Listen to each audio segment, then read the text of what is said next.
volver a abrir las pruebas para los atrasados. Y aquí estoy hablando de las... ¿qué estudiamos en la clase pasada? A ver. ¿Qué estudiamos? ¿Quién me puede decir? Ya, la Vale Díaz. Ya, pues vale, pero enciende el...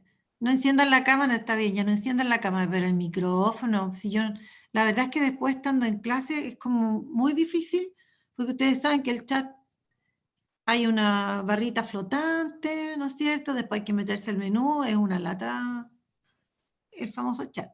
Así que enciendan el micrófono.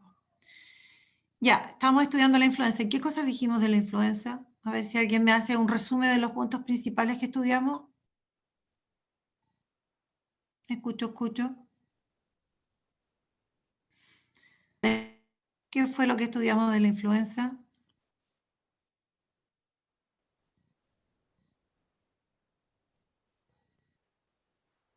Ah, ya. Estamos entretenidos. Listo, ya. Voy a continuar entonces.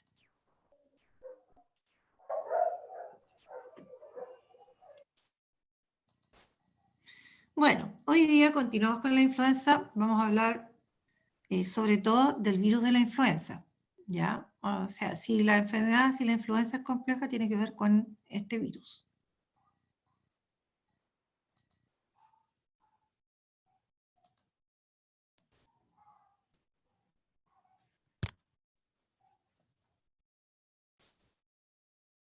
Les recuerdo la fecha, yo la pongo por la semana, porque como tengo con el tercero A,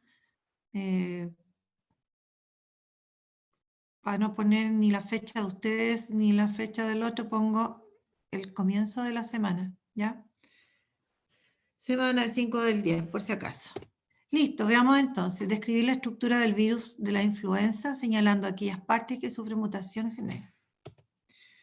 Bueno, nosotros aprendimos, o ya sabían también en realidad, porque hay temas que no son hace mucho tiempo exclusivos del colegio, sino que a través de los medios de comunicación, los diversos medios de comunicación que existen, nosotros recibimos, ¿no es cierto?, información en distintos ámbitos, ¿ya? Y sobre todo, ¿no es cierto?, información científica, y más aún cuando estamos hablando de enfermedades que afectan a la población, ¿ya? Y no son enfermedades como raras en el sentido de que aparecen una vez en 1.000.000 o que aparecen, ¿no es cierto?, en la población, ¿no es cierto?, aparecen en 2 o 3 personas, no. Estamos hablando de una enfermedad que denominamos como estacionaria porque aparecía en ciertas épocas del año, ¿ya? Otoño y invierno, ¿no es cierto? Ahí empieza a aparecer. Y lo otro que sabemos es que afecta también a hartas personas. Bueno, sabemos que es una infección respiratoria y que aparece o se da en distintos grupos de edad, ¿ya? Y a nivel mundial, ¿ya?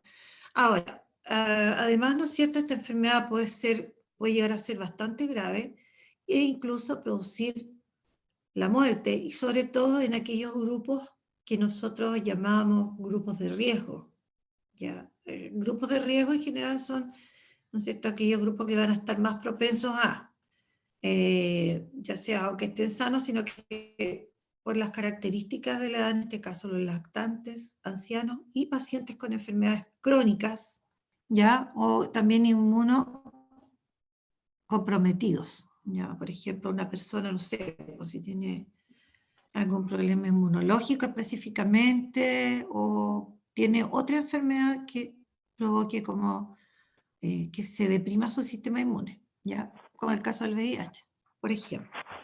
Ahora, sabemos de la clase pasada que esta enfermedad es causada por un virus, ¿ya? Y como dice aquí, que es biológica y químicamente único. ¿Por qué? Porque es el virus que con mayor frecuencia, ¿no es cierto?, predispone a nuestro organismo a que podamos hacer, ¿no es cierto?, una neumonía. Y eso es lo que agrava bastante la enfermedad, ¿ya? Ahora, nosotros sabemos además que debido a este virus, ¿no es cierto?, esta enfermedad ha causado pandemias. Y lo otro, que debemos pensar que cada cierto tiempo puede ser que se repitan estas pandemias, ¿ya? Ahora, eso, bueno, si nosotros miramos hacia atrás, una de las primeras pandemias de la influenza fue en 1918, 1919, después aparece en 2009, bueno, van apareciendo cada cierta cantidad de años, ¿ya? Y tiene que ver también con las transformaciones que va sufriendo este virus, ¿ya?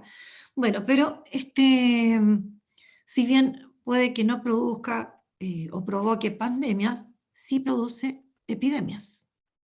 O sea, en los países en que aparece, ya a lo mejor no afectará mundialmente al mismo tiempo, así, para que se produzca una pandemia, pero sí sigue provocando epidemias. O sea, se propaga en alguna región y abarca gran cantidad de la población. Y eso tiene un costo, eso tiene un impacto, ¿no es cierto? No solo en la salud, sino que también en la economía y en el ámbito, ¿no es cierto?, social, ¿ya? En aquellas regiones en que están afectadas. Bueno, como habíamos visto, ¿no es cierto?, esta enfermedad es causada por un virus que pertenece a una familia de los virus que se llama Orthomyxoviridae, ¿ya? Y que existen finalmente 3 tipos de influenza que pueden afectar incluso al hombre, ¿no es cierto? La A, B y C, ¿ya? Ahora, internacionalmente a los virus se les da nombre considerando varios aspectos de ellos, ¿ya? Primero el género que pertenece, pues si es A, B o C, ¿no es cierto? Después la época que apareció, en el año, ¿no es cierto? El lugar en que apareció, considerando todo eso, ¿no es cierto?, se le da finalmente el nombre a estos virus, ¿ya? Ahora, si bien ellos pertenecen a distintos grupos, la A, B y C, y tienen también características distintas, tienen algunas características, obviamente, porque son virus y pertenecen a la misma familia, comparten características estructurales comunes, ¿no es cierto?, Aló, como estoy en clase. el diámetro, ¿ya? Silencien ahí el micrófono, por favor, aquellos que están, que necesitan hacerlo. Bueno, son esféricos, o como dice ahí, esferoidales. Tienen la presencia de una envoltura o un manto, y también el genoma que ellos presentan, ¿ya? Ahora, aquí sale una medida que dice que mide alrededor de 50 a 120 nanómetros, ¿ya? Y el nanómetro es una unidad de medida microscópica que es bastante pequeña, ¿ya? Y que aparece, ¿no es cierto?, de dividir al metro, ¿no es cierto?, en 1.000 millones de partes. La 1.000 millonésima parte de un metro equivale a lo que nosotros llamamos un nanómetro, ¿ya? O también, si yo quiero usar otra unidad de medida más pequeña, el milímetro equivale a la millonésima parte del milímetro, ¿ya? Pero son unidades de medida muy pequeñas. En conclusión, los virus en general, y no solamente el virus de la influenza, ¿no es cierto?, son virus, son muy pequeños. Recuerden que ellos atacan a las células, es decir, a las bacterias, no a las bacterias. Ellos atacan a nuestras células y nuestras células son microscópicas, entonces ellos son muy, muy, muy pequeños, en resumidas cuentas, ¿ya? Bueno, y aquí yo coloqué algo de la información, ¿no es cierto?, que cosas importantes que hay que tener en cuenta y hay que considerar, ¿ya? Bueno, aquí decíamos, ¿no es cierto?, en el caso de la influenza, puede causar epidemia y pandemia, y probablemente decía yo que ocurra cada cierto tiempo, debido a que el virus tiene la capacidad de cambiar, ¿ya? Por lo tanto, las personas se ven ¿no es cierto?, enfrentada, entre comillas, a nuevos virus. Ahora, uno de los que más cambia, el virus de la influenza A, ¿ya? Ahora, bueno, y aquí lo que lo hacía único es el hecho de que anualmente puede producir epidemias, pero aparte de eso, y afectar a millones de personas, aparte de eso, ¿no es cierto?, aparte de que ha provocado pandemias, también puede causar, ¿no es cierto?, muchas muertes. Eso es lo otro. Se plantea, ¿no es cierto?, que anualmente se producen entre 290.000 o 250.000, bueno, depende de la fuente de información que uno visite, más o menos. Aquí yo creo que 290.000 a 650.000 muertes anuales. En otra dice 250.000 a 500.000 muertes. Pero eso es mucho, ¿ya? Aunque no haya un registro exacto, pero es una cantidad de la población, ¿no es cierto?, bastante grande, ¿ya? Ahora, claro, nosotros debemos pensar, existe una vacuna contra la influenza, pero, ¿no es cierto?, no es un éxito total de esta vacuna en el sentido de que como van cambiando estos virus, nosotros podemos padecer la influenza igualmente. No quedamos así 100% inmunes, toda la población inmunizada si nos vacunáramos todos. No. Ya, así que estos aspectos yo los quise colocar, ¿no es cierto?, porque son bastante importantes. ¿Ya? Bueno, hablemos ahora, ¿no es cierto?, un poquito de la estructura de este virus. Los virus en general, si nosotros hablamos de ellos, de todos, podemos decir que tienen como una estructura simple. Pero la verdad es que no, tampoco no es tan simple. Ahora, ¿por qué podemos llegar a afirmar un poco eso? Porque ellos no son células. Bueno, si yo estudio una célula, alguna célula de mi organismo, o varias, ¿no es cierto?, nosotros sabemos que todas las células tienen una membrana, tienen un citoplasma, tienen el núcleo. Al interior del núcleo está el material genético, donde tenemos varias moléculas de ADN. ¿Ya? Y así, tenemos billones de células. En el caso de los virus, ellos no son células. Por lo tanto, tampoco, decíamos, tienen todas las estructuras que les permite a las células, por ejemplo, existir. Las células se alimentan, las células crecen, las células eliminan desechos, ¿no es cierto? Las células respiran, bueno, muchas se mueven, ¿ya? Crecen, pero en el caso de los virus, eso, decíamos, no ocurre, ¿ya? Y tienen una estructura sencilla. Finalmente podemos decir que, bueno, ellos cuentan con material genético, recordemos que puede ser ADN o ARN. En el caso del virus de la influenza, es un virus ARN, ¿ya? Tiene ARN, lo que se llama monocatenario, está formado por una cadena, pero es curioso porque este ARN está como en pedacitos, está como fragmentado, ¿ya? Y por fuera, ¿no es cierto?, porque eso está como, este ARN está como más al centro de él, por fuera tiene algunas capas. Por ejemplo, una envoltura lipídica, que es muy similar, es parecida, ¿no es cierto?, a la membrana que tienen las células. Estas células que parasitan, bueno, esa envoltura lipídica es parecida. Luego, ¿no es cierto?, hay en esta envoltura insertas, así como metidas, estas en general se le llama espículas, ¿ya? Pero hay de distintas composición. Hay unas que están formadas, bueno, son todas proteicas. Entonces, estas como puntitas, ¿no es cierto?, son proteínas. Unas son estas como medio blanquitas, neuraminidasa. Después están otras que se llama hemaglutinina. Y también hay otra que aquí no está representada, pero sí en otra imagen que aquí, ahí está la hemaglutinina y la neuraminidasa esa, que en la otra estaba en color blanco. Y estos como montoncitos blancos constituyen, ¿no es cierto?, otra proteína que se llama M2. ¿Ya? Bueno, Eso, ¿no es cierto?, lo hacen característico, lo hacen distinto. Ahora, cuando se producen modificaciones en los virus, estas proteínas son las que van sufriendo cambios y los hacen diferentes. El hecho de que estas proteínas lleguen a cambiar, a lo mejor no todas, algunas, eso hace que este virus ya se convierta en un virus distinto. ¿Ya? Bueno, entonces tiene esta envoltura lipídica, ya, ese como manto que mencionábamos antes.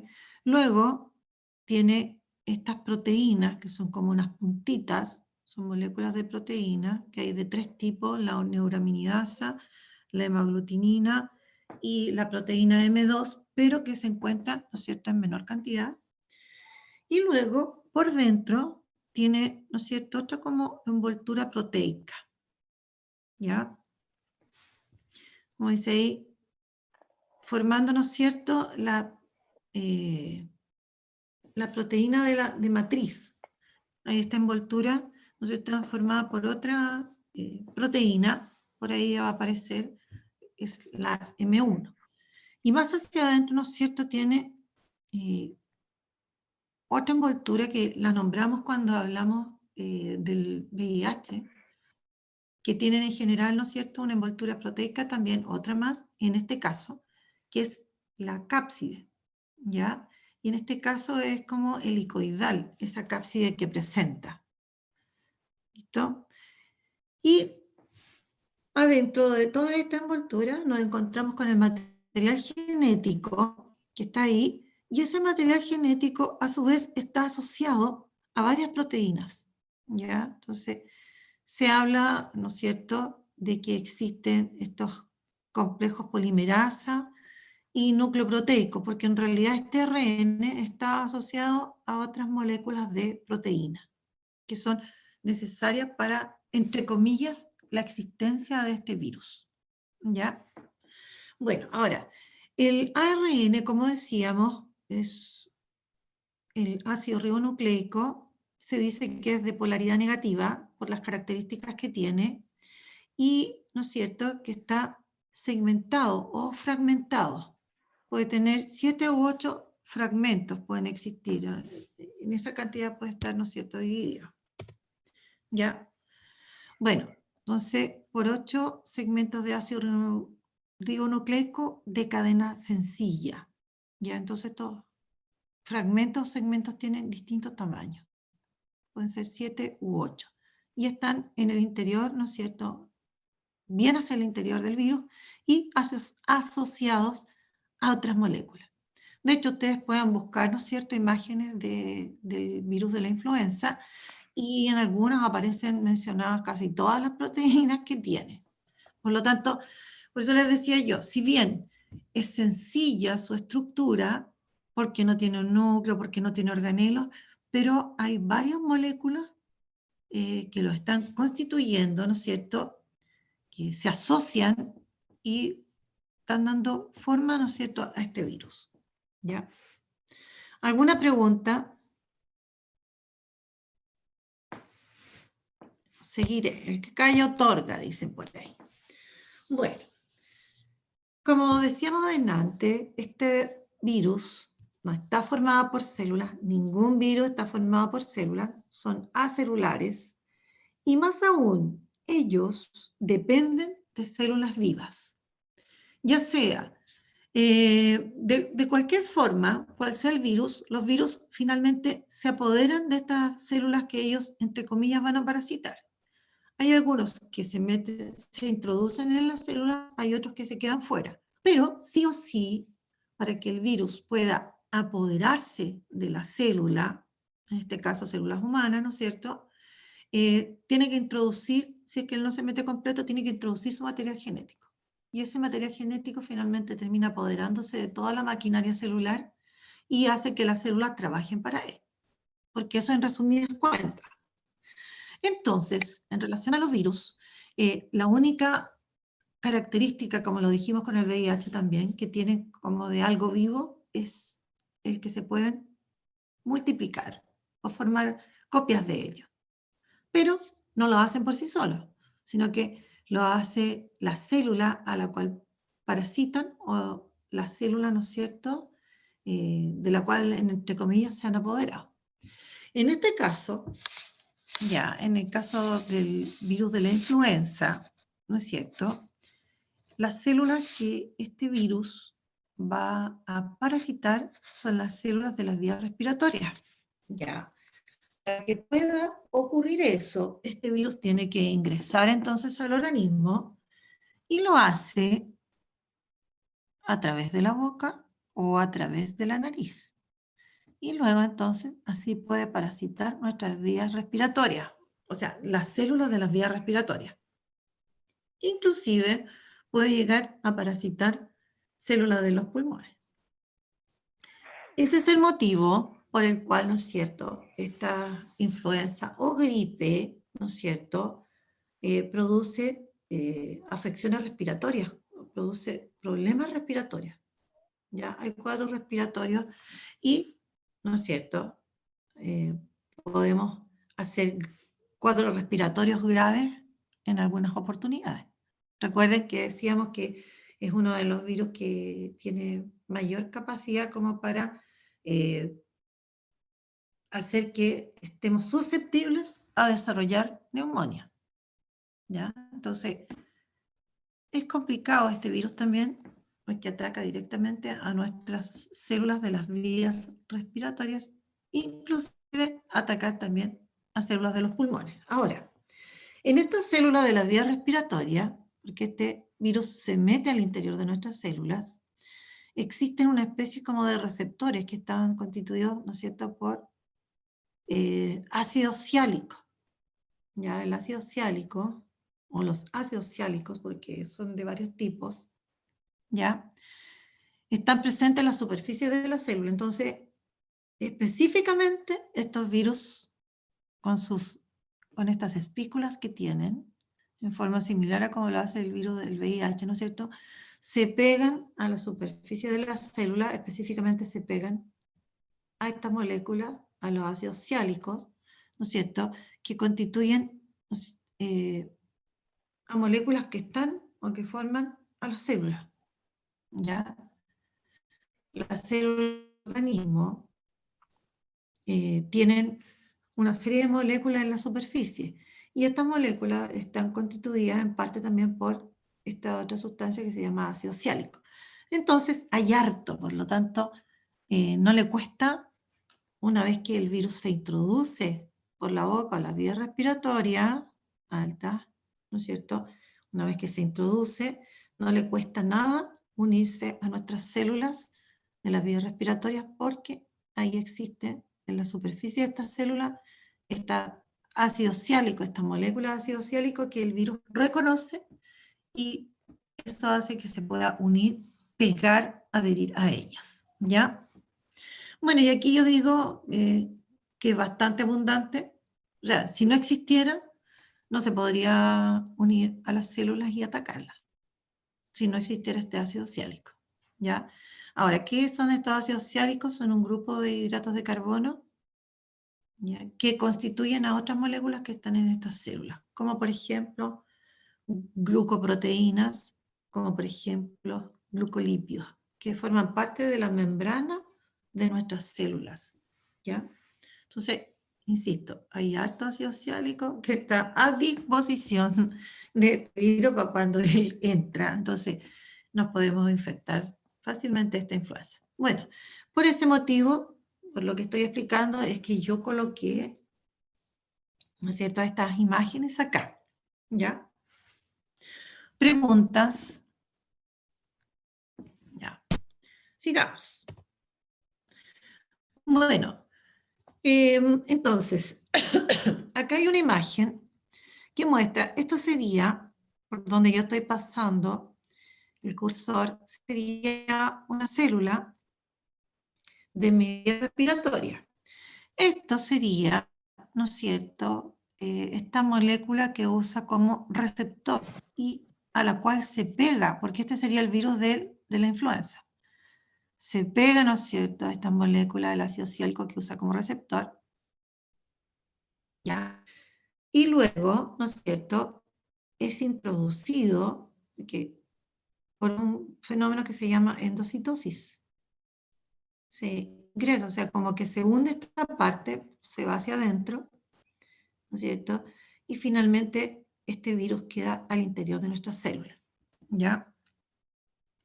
Ahora, en el citoplasma de la célula se van a producir una serie de procesos que logran que este virus libere ese ARN que él tenía, ¿ya? Y ese ARN, ¿no es cierto?, va a ingresar al núcleo de la célula, supongamos que es lo que está en celeste, y se van a empezar a producir, ¿no es cierto?, parte de las proteínas que se necesitan que constituyen este virus, ¿ya? Ahora, una vez que se han formado todas las partes del virus, se ensamblan, así como cuando uno arma los legos, se ensamblan, se juntan estas partes y se arman, ¿no es cierto?, a las nuevas partículas virales, ¿ya? Y que van a salir a través de un fenómeno que se llama gemación o yemación, ¿ya? Entonces, el proceso que se produce a nivel de nuestras células es un proceso más bien complejo, donde hay involucradas, ¿no es cierto?, varios fenómenos de tipo químico, ¿no es cierto? El que pueda unirse, el que pueda ingresar después, que pueda dejar libre el ARN, ¿ya? Que luego el ARN se incorpore al núcleo de esta célula y se incorpore a su vez al ADN, ¿no es cierto?, de la célula, y finalmente la célula va a empezar a trabajar para este virus, ¿ya? ¿Preguntas? Bueno, nosotros dijimos en un principio que lo mostraba, ¿no es cierto?, también esa especie como de, algo así como infografía que hice, ¿ya?, que los virus sufrían transformaciones. Entonces, eso es lo que un poquito vamos a mencionar ahora. Cambio que se puede virus y convierten en subtipos de virus. Finalmente, hay tres tipos de virus y dentro de esos tipos, ya, sobre todo en el caso de la influenza A, ese es el virus que más transformaciones puede sufrir. Y por otro lado, es el que nos afecta mayoritariamente a nosotros y el que puede producir, el que produce epidemia y que puede producir pandemia, ¿ya? Ahora, el menos nocivo para nosotros es el de la influenza del tipo C, ¿ya? Bueno, estos cambios, en inglés, ¿no es cierto?, estos cambios que puede llegar a sufrir el virus, ¿ya?, se le llama antigenic shift. Ahora, nosotros debemos entender que nuestro organismo, frente a agentes patógenos, es decir, microorganismos que nos causan enfermedades, seres vivos microscópicos que nos causan enfermedades, en palabras bien simples, ¿ya?, reacciona siempre y tenemos todo un sistema defensivo, ¿ya? Entonces, echamos a andar toda nuestra maquinaria defensiva y dentro de esos elementos que nos defienden, en el organismo, ¿no es cierto?, se producen unas moléculas que se llaman anticuerpos. Y esos anticuerpos en muchos casos pueden permanecer por mucho tiempo. Y si se vuelve a introducir el microorganismo, el agente patógeno, estos anticuerpos lo pueden reconocer y lo pueden atacar. Ya, supongamos que se ingresó un agente patógeno que yo le voy a llamar X, ya me produjo la enfermedad, mi organismo reaccionó, se defendió, ya formó anticuerpos para ese agente patógeno X. Ya, pasa un tiempo, supongamos, esos anticuerpos se encuentran otra vez que mi organismo se vio, entre comillas, invadido otra vez por este agente patógeno X después de un tiempo. Entonces mi organismo lo va a combatir, ¿ya? Porque tiene las herramientas, ¿no es cierto?, los anticuerpos necesarios y suficientes. Si existe una vacuna y yo no he sufrido la enfermedad, va a pasar algo similar, pues, ¿ya? Ahora, el problema es que estos virus, como el de la influenza tipo A, sufren cambios. Y al sufrir cambios, por ejemplo, en sus proteínas, ¿ya? por ejemplo, mi organismo no los reconoce ya. Cuando sufren estos cambios, mi organismo ya no los reconoce. Y aunque yo tenga anticuerpos para el agente patógeno X, ¿no es cierto? Y ahora este otro es el agente patógeno X que se transformó, mi organismo no lo va a reconocer. Y se va a poder introducir en mi organismo y me va a poder provocar la enfermedad. Mi organismo, claro, va a intentar atacarlo, pero ya no como podría haberlo atacado e impedir que se desarrollara la enfermedad. Entonces, ese es el problema en el caso sobre todo de los virus y sobre todo, más aún, en el caso de la influenza tipo A, ¿ya? En que puede sufrir cambios y esos cambios hacen que mi organismo no lo reconozca y me puede provocar la enfermedad, ¿ya? Bueno, como dice acá, el antigenic shift es lo que permite al virus pasar de su reservorio de naves silvestres a otros hospederos y ahí se puede ir transformando, ¿ya? Ahora, estos cambios que sufren los virus, como dice, se ven facilitados, ¿no es cierto?, cuando tenemos varios animales y aves viviendo juntas. Entonces, se puede producir la mezcla de genes. Unos que atacan a las aves y otros que atacan a los mamíferos, por ejemplo, como cerdos. Y se puede producir transformaciones y puede aparecer un virus nuevo, que es más o menos lo que vamos a mostrar acá. Dice, por ejemplo, dice, los virus de la influenza sufren constantes variaciones. Ahora, ¿en quién cambia? Principalmente, las que sufren modificaciones son estas proteínas, las proteínas que están afuera. Entonces aquí hay un ejemplo, una representación. Entonces, este del lado izquierdo correspondería al virus A, H1N1, por ejemplo, y ahí tiene sus proteínas, ¿ya? La neuraminidasa y la otra hemaglutinina. El virus H3N2 también tiene, pero son diferentes. Eso es lo que hace distinto a este de este otro, estas proteínas que tiene, ¿ya?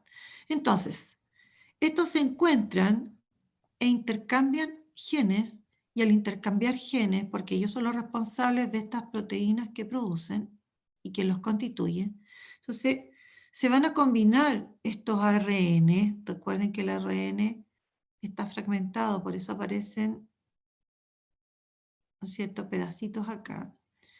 Entonces se combinó este ARN y de alguna manera dio origen a proteínas distintas. Por lo tanto, tengo un subtipo de virus, que ya no es el H1N1 ni el H3N2, sino que ahora le vamos a llamar el H3N1, por ejemplo. ¿Ya? Lo otro que puede pasar también, no es exactamente lo mismo, pero da por resultado más o menos algo parecido, es que aquí puede ser que se produzca, ¿no es cierto?, una transformación en genes de este virus de la influenza. Hay un error, ¿no es cierto?, en el virus de la influenza, y al haber un error se van a producir, ¿no es cierto?, se van a producir estas proteínas con error. Por lo tanto, se va a generar ¿no es cierto?, un virus que está mutado, que tiene una modificación. Y eso hace, ¿no es cierto?, que mi organismo también no lo reconozca y puede enfermarnos porque el organismo no está preparado con los anticuerpos suficientes como para combatirlo y evitar que uno se pueda enfermar. Bueno, y aquí está lo que nosotros estudiamos hoy día. Importancia de la influenza, su agente patógeno, cuál es el agente patógeno causante de la influenza, cómo es la estructura de él, cómo ingresa el virus de la influenza a nuestro organismo y los cambios que sufre el virus de la influenza. ¿Ya? Y aquí unas pequeñas preguntitas. ¿Qué hace inusual al virus de la influenza o qué lo hace único? A ver si alguien me puede responder eso.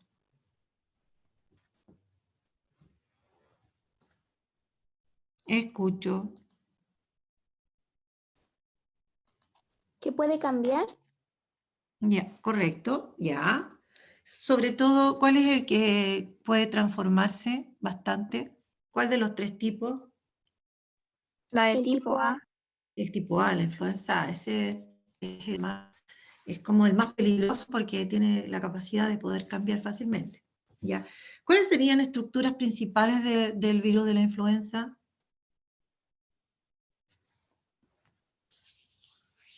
A ver, aunque ya no sean las principales, pero ¿cuáles son algunas de las estructuras? A ver si se acuerdan de alguna. La envoltura La proteica. envoltura lipídica. Esa envoltura lipídica, ya. ¿Cuál otra? ¿Qué más?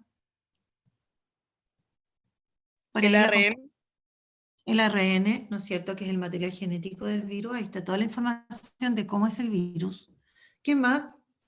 y las espículas. Esas espículas que son de proteínas, ¿no es cierto? Y esas cambian, y al cambiar le dan características distintas, ¿no es cierto?, al virus. ¿Ya? ¿Listo? Ahora, bueno, y en eso es lo que diferencia los tipos de virus. Termino cerrando yo acá. Eso es lo que diferencia los tipos de virus de la influenza. Estas espículas que ellos tienen, como vimos en el monito NS, estas espículas, ¿no es cierto?, son distintas, ¿ya? Son de proteínas distintas, o sea, existen distintas de estas neuraminidasas, de estas hemaglutininas, ¿ya? Bueno, eso sería la clase de hoy, ¿ya? ¿Alguna pregunta, niños? ¿Duda?